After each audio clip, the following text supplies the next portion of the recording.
Hello everyone. In this video, self-assessment AP Board Model Paper 3 Class 9th Subject Second Language Hindi question paper with the answer discussed.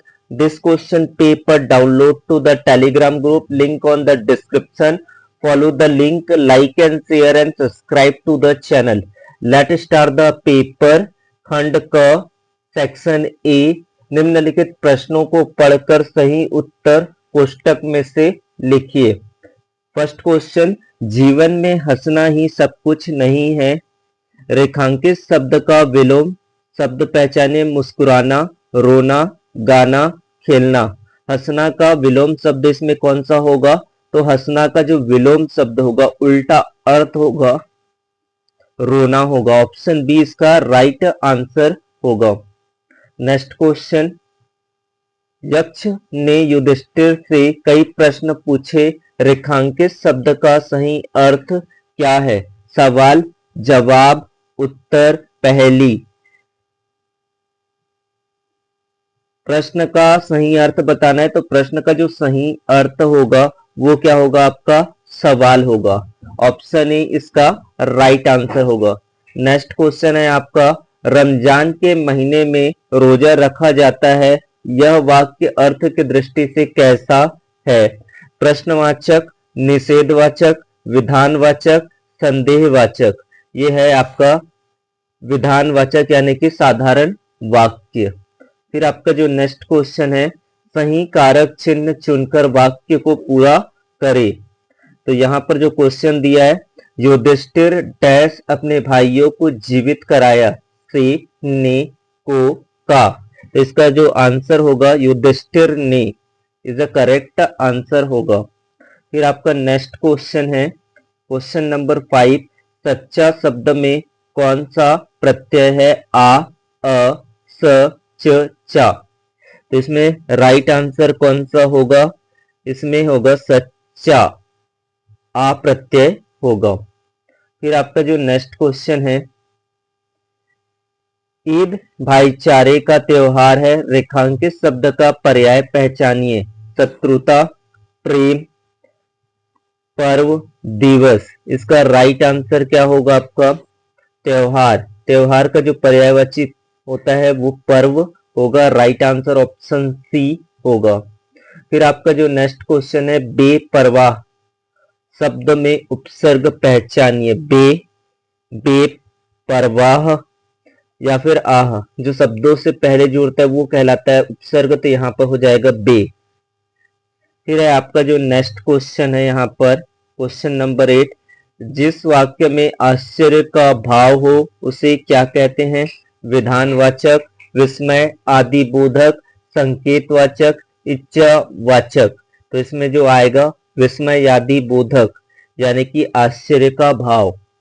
फिर आपका जो next question है question number 9, माता पिता शब्द में कौन सा समास है? द्विगु समास, द्वंद्व समास, तत्पुरुष समास, कर्मधारय समास। तो यहाँ पर कौन सा समास है? माता और पिता इसका विग्रह होगा।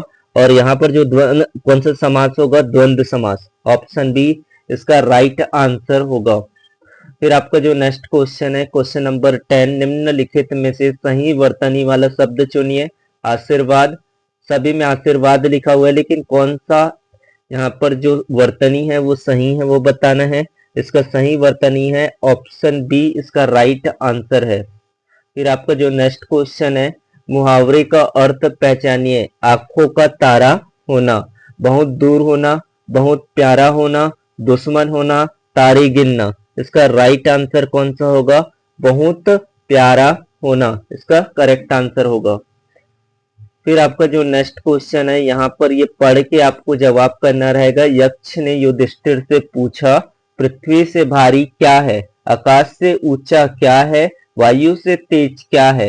युधिष्ठिर ने धैर्यपूर्वक उत्तर दिया, माता पृथ्वी से भारी होती है, पिता आकाश से ऊंचा होता है, मन वायु से भी तेज चलता है। यक्ष इन उत्तरों से बहुत प्रसन्न हुए। उन्होंने युधिष्ठिर की बुद्धिमानी और धैर्य की परीक्षा ली थी जिसमें वे सफल हुए। तो गद्यांश के अनुसार पृथ्वी से भारी किसे बताया गया है? पृथ्वी से भारी किसको बताया गया यहाँ पर? माता को बताया गया, या पिता को, या फिर पर्वत को, समुद्र को। तो इसका राइट आंसर होगा माता को, इसका राइट आंसर होगा। फिर नेक्स्ट क्वेश्चन है आपका, वायु से तेज क्या चलता है? वायु से तेज क्या चलता है? तो इसका उत्तर है वायु से तेज चलता है मन, करेक्ट आंसर होगा। फिर आपका जो नेक्स्ट क्वेश्चन है, यक्ष किसकी परीक्षा ले रहे थे? अर्जुन, भीम की, नकुल की, युधिष्ठिर की। तो इसका करेक्ट आंसर क्या होगा? युधिष्ठिर की, करेक्ट आंसर होगा। फिर नेक्स्ट क्वेश्चन है आपका, प्रसन्न शब्द का विलोम गद्यांश के संदर्भ में क्या हो सकता है? खुश, अप्रसन्न, क्रोधित, शांत। इसका राइट आंसर क्या होगा? प्रसन्न, यानी कि खुश का होगा दुखी, अप्रसन्न होगा। ये आपका 15 question bit of the questions होगा। नेक्स्ट सेक्शन पर सेक्शन बी, नीचे दिए गए प्रश्नों के उत्तर अपनी उत्तर पुस्तिका में लिखिए। 2 मार्क्स ऑफ द 2 क्वेश्चंस। सबसे पहला यहाँ पर दिया गया है, निम्नलिखित शब्द का विलोम शब्द लिखकर वाक्यों में प्रयोग कीजिए। आशा का जो होगा वो निराशा होगा। हमें कठिन परिस्थितियों में आशा रखनी चाहिए। रमजान के महीने में बाजार की रौनक बढ़ जाती है। रेखांकित शब्द रौनक के स्थान पर पर्यायवाची शब्द लिखकर पुनः लिखना है। रौनक का मतलब होता है चमक धमक। रमजान के महीने में बाजार की शोभा चहल पहल बढ़ जाती है। तो इस तरीके से आपका आंसर हो जाएगा। Take the screenshot and this PDF download to the Telegram group, link on the description, and join the Telegram group, link search on description. Next section है आपका सेक्शन सी है। यहाँ पर नीचे दिए गए प्रश्नों के उत्तर अपनी उत्तर पुस्तिका में लिखे। 4x2 = 8 मार्क्स रहेगा। मेरा जीवन पाठ का मुख्य संदेश अपने शब्दों में लिखिए। 19 क्वेश्चन है, रमजान का त्योहार समाज में क्या संदेश देता है? रमजान पाठ के आधार पर लिखिए। Section D and the last of the section, निम्नलिखित प्रश्नों में से किसी एक प्रश्न का उत्तर अपनी उत्तर पुस्तिका में लिखिए। यक्ष के प्रश्नों का उत्तर देकर युधिष्ठिर ने अपनी किस विशेषता का परिचय दिया? अथवा बुद्धिमान बालक कहानी से हमें क्या शिक्षा मिलती है? संक्षेप में लिखिए। This is the most important, is the पक्का type of the questions. Thank you so much. Thanks a lot. Thank you.